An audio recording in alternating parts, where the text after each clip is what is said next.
In the darkest hours of a Saturday night in the Kingdom of Latte, twin girls were born. Two beautiful little girls to Papa Arusa King and Mama Arusa King. Their father, a wealthy gold merchant who traded across the land, named the newborns Aero and Asake.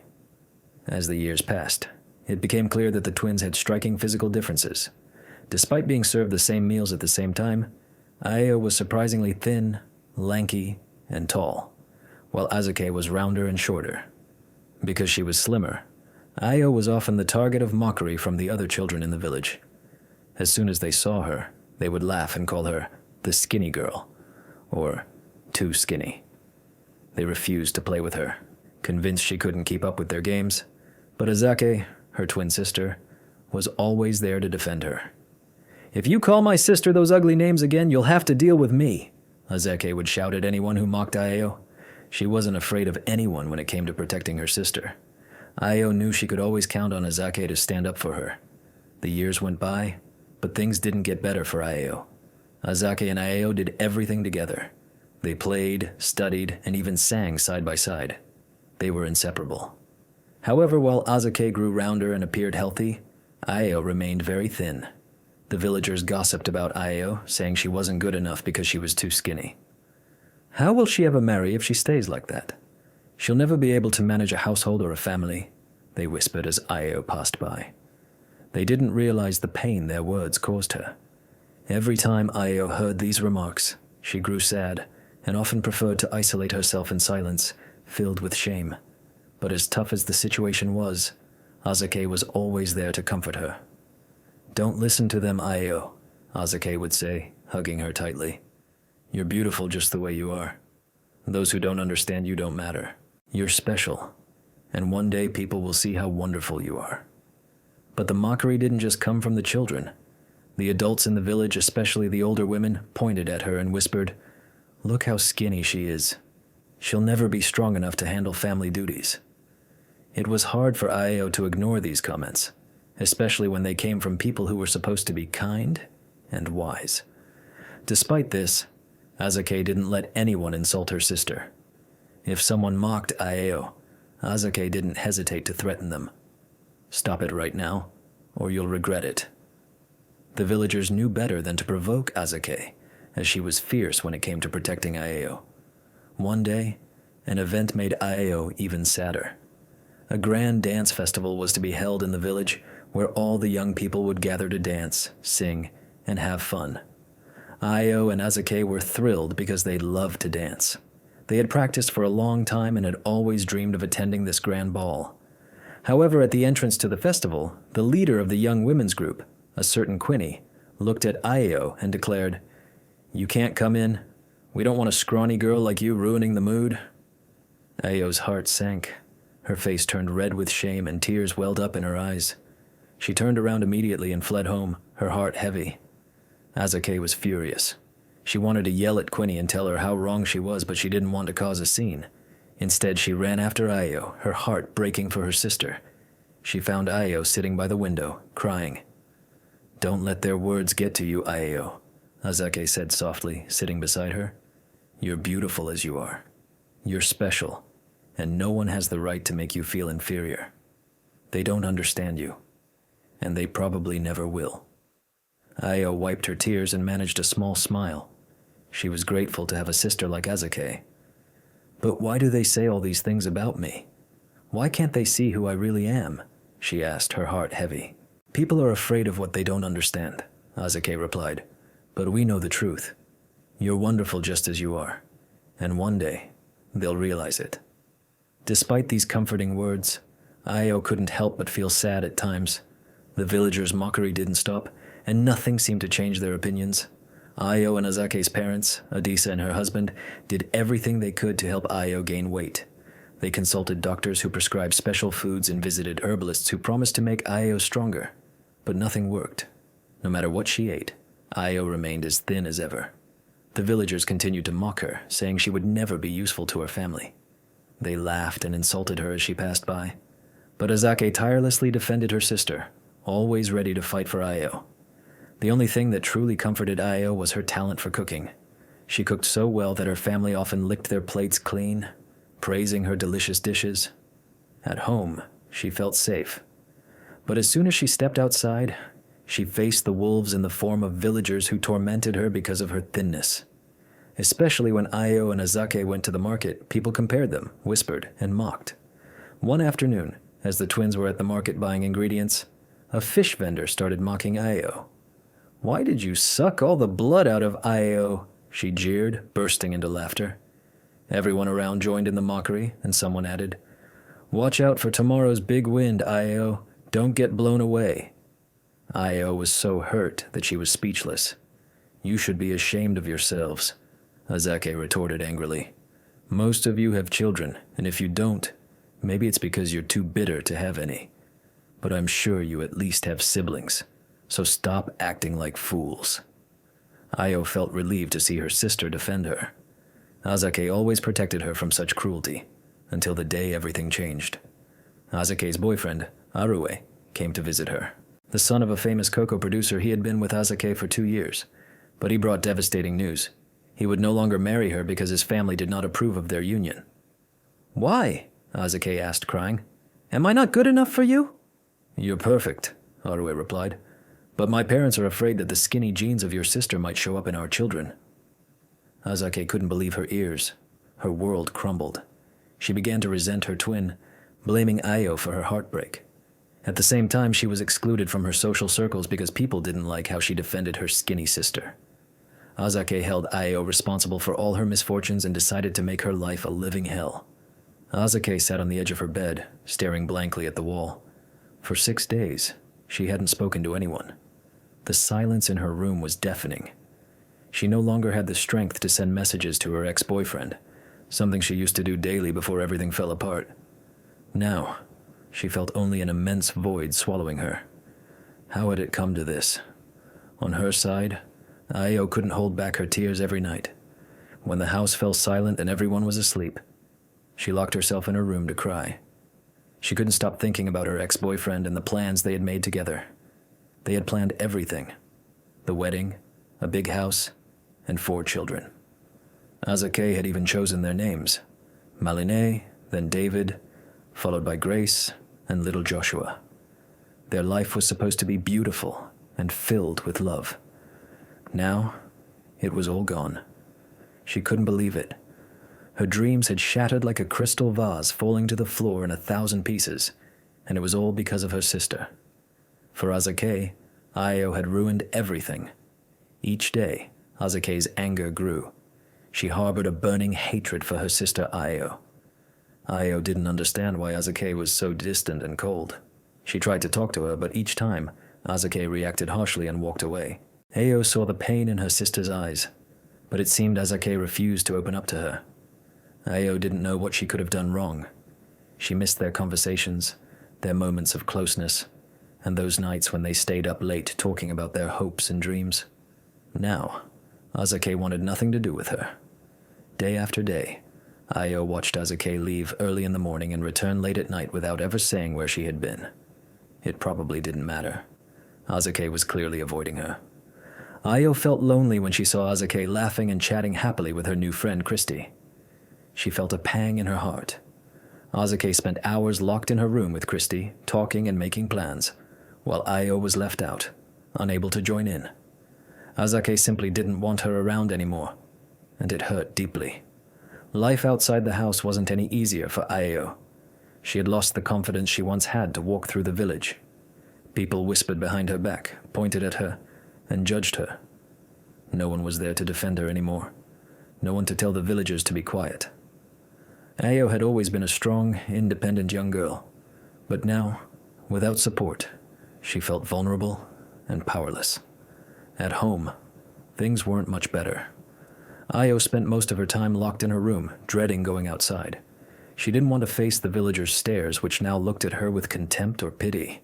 She thought back nostalgically to the time when Asake protected her, and they formed a tight-knit team. Now, even at home, Aero walked on eggshells around her sister. She missed her sister so much. It was as if her entire world had been turned upside down. The worst part was that she didn't know what had caused this change. What had she done to deserve such rejection? She spent entire days writing letters to Asake, hoping at least one would be read. But every time she left a letter on Asake's table, she later found it crumpled and thrown in the trash. Asake didn't even bother to read them or give her a chance to explain. One day, after yet another attempt to convince Asake to talk, Ayo sat at her desk facing a blank page. She had already written so many letters filled with regret, all to no avail. As she thought about what to write next, she heard bursts of laughter coming from Asake's room. It had been days since she'd heard that sound, and it broke her heart. She got up and quietly approached the door to peek through the crack. She saw Asake and Christy sitting on the floor, laughing and chatting. Ayo felt a lump form in her throat. She couldn't even remember the last time she had laughed with her sister. With tears in her eyes, Ayo returned to her room, her heart heavy with sadness. She missed her sister more than she could express. But what could she do? Asake had made it clear she no longer wanted her affection. Ayo had tried everything: talking, writing letters, silent presence, without success. She felt like she had lost her sister forever. Meanwhile, the bond between Asake and Christy grew stronger. They spent hours talking, imagining a future, and Asake felt she had finally found someone who understood her. Christy didn't judge her or ask her to justify herself. For the first time in a long while, Asake felt she could rely on someone. However, this friendship didn't erase the pain of her breakup with her ex-boyfriend or the frustration from her strained relationship with Ayo. The life plans she had built with her ex still haunted her, and every time she saw Ayo, she felt a sharp pang of anger and resentment. Despite everything, Ayo kept trying to reconnect with Asake. She missed the protective Asake of old, even if she didn't understand why things had changed. She refused to give up on her sister. One day, Ayo prepared a delicious meal for the family, as she often did. But Asake walked into the kitchen and threw sand into the pot. "Why did you do that?" Ayo cried, horrified. "Shut up, you skinny witch," Asake snapped back. The following week, Ayo filled a bucket with water and left it in the bathroom while she went to change before bathing. Asake took advantage of her absence to pour a chemical into the water. Unknowingly, Ayo used it and began frantically scratching her body. Her parents had to apply palm oil to soothe the irritation.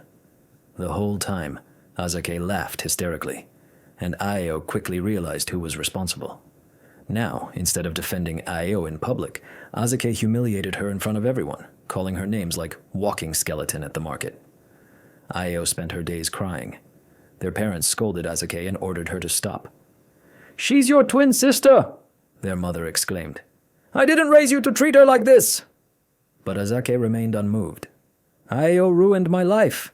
The love of my life, Arue, left me because of that stick," she shouted. Shocked, their mother slapped her hard. Despite all the mockery Ayo endured daily from the villagers and now from her own twin, an unexpected event soon shook the kingdom. Every 10 years, the Kingdom of Latte and the neighboring kingdoms of Mockery and Bor held a competition called the Maiden Queen Contest. Each kingdom had to present 3 of its most talented and beautiful young women. This time, the host kingdom was Bor, as the last edition had been held in Latte. In the Kingdom of Latte, people began suggesting names of potential candidates. Some mentioned Ayo's name mockingly. Who would think of sending a skeleton to represent humans? One afternoon, as Ayo was fetching water from the village river, she met a man named Adio, one of the contest organizers from Bor. Without knowing it, Ayo was meeting him for the first time. As soon as Adio saw her, he was amazed. "What beauty!" he exclaimed. "You have a figure many would dream of." Ayo thought at first that he was mocking her, but he seemed genuinely enchanted. He explained that he was in her village to collect the names of 3 young girls to participate in the contest. "I'm sure your name will be on the list," he said. "You seem perfectly suited." Incredulous, Ayo told him it was impossible because everyone in the village hated her and would never want her for such an event. She also confided that he was the first person to compliment her appearance, while others called her a skeleton, or worse. Shocked, Adio encouraged her to dress nicely and at least attend the competition, even if she didn't participate. After some thought, Ayo promised to go. The day of the contest arrived. The people of Latte and Mockery traveled to the palace in Bor. Ayo and Asake were there too, accompanied by their parents, all looking splendid. After presenting the 3 candidates from each kingdom, the organizers announced there would be an additional contestant sponsored by the host, King himself. Indeed, One of the host kingdom's prerogatives was to add an extra candidate to the list. Everyone wondered who would get this chance. The organizers then called Ayo's name. Stunned, she froze in place. Her village neighbors were shocked, and many felt jealous. Asake was seething with anger. "What's the point of putting a stick in this competition?" she muttered. However, no one had the power to challenge the king's decision. Ayo's parents clapped with joy and encouraged her. Despite her surprise, she drew strength from their support to stand tall and graceful alongside the 9 other candidates. The competition began with a culinary challenge. Each candidate had to prepare a traditional dish. Thanks to her talent, Ayo finished quickly, as if guided by her instincts as an accomplished cook. After the tasting, the judges announced the top 5 candidates, including Ayo, who qualified for the next stage. In the second challenge, the 5 young women had to find a hidden treasure in a forest. The first to bring it back would be crowned Maiden Queen of the 3 Kingdoms. But there was an added difficulty. Before reaching the forest, they had to swim across a river. Many candidates weren't strong swimmers, but Ayo, being lighter, crossed quickly and reached the forest first to begin her search. About 15 minutes later, another candidate named Jipke emerged from the water and started searching for the treasure too. Suddenly, Ayo spotted a shiny blue object in a bush. "That must be it!" she exclaimed, forgetting for a moment that she wasn't alone in the competition. Hearing Ayo's voice, Jipke rushed in the same direction. The 2 girls ran, but Ayo's dress caught on a branch, causing her to fall.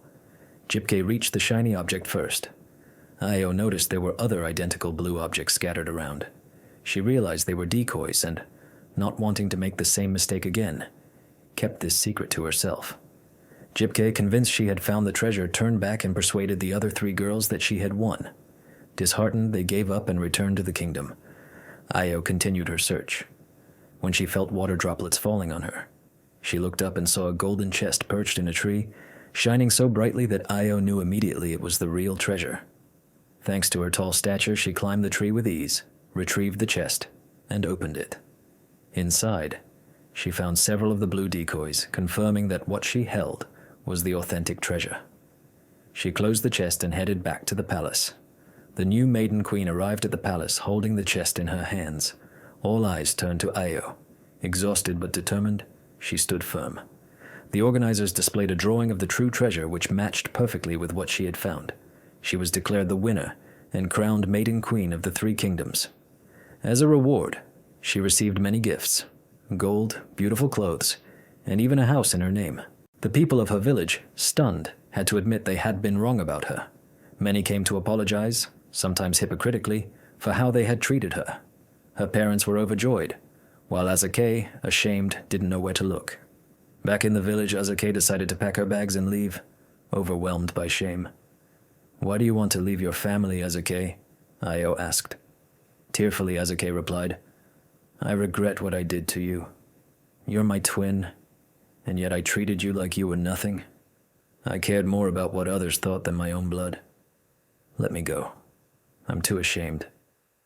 Ayo responded softly, "We came into this world on the same day from our mother's womb. I love you no matter what, and I forgive you." They embraced each other. From that day on, the twin sisters lived happily for the rest of their days. If you enjoyed this story, please leave a comment to encourage us. We'll see you in the next story.